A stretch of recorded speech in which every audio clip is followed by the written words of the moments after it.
एक बार की बात है, घने जंगल के बीच बसे एक छोटे से गांव में लिली नाम की एक युवती रहती थी। वह अपनी दयालुता और छोटे बड़े सभी प्राणियों के प्रति अपने प्रेम के लिए जानी जाती थी। उसने अपना अधिकांश समय जंगल में भटकने, उसके रहस्यों को जानने और प्रकृति की सुंदरता को निहारने में बिताया।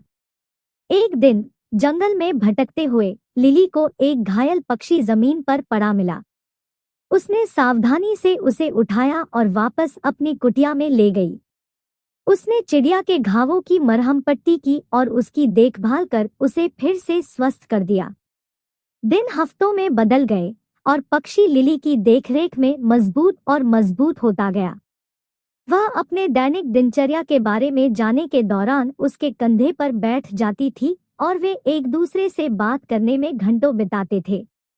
एक दिन चिड़िया ने लिली से साफ और स्पष्ट आवाज में बात की। मेरी जान बचाने के लिए धन्यवाद, इसने कहा। मैं सिर्फ कोई पक्षी नहीं हूँ, मैं एक जादुई पक्षी हूँ। मेरे पास आपको 3 इच्छाएं देने की शक्ति है। उनका बुद्धिमानी से उपयोग करें, क्योंकि एक बार उनका उपयोग किया जाता है तो उन्हें वापस नहीं लाया जा सकता है। लिली चकित और प्रसन्न थी। उसने लंबे समय तक और कठिन सोचा कि उसे क्या चाहिए।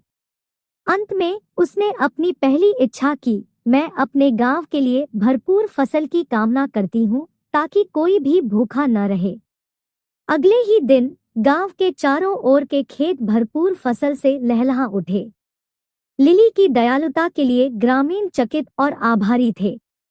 अपनी दूसरी इच्छा के लिए लिली ने सभी प्राणियों की भाषा को समझने की क्षमता की कामना की और ठीक उसी तरह वह पक्षियों की चहचहाहट, मधुमक्खियों की भनभनाहट और पत्तों की सरसराहट को समझ सकती थी। जहां तक उसकी तीसरी इच्छा का सवाल है, लिली ने बहुत देर तक सोचा कि वह क्या चाहती है।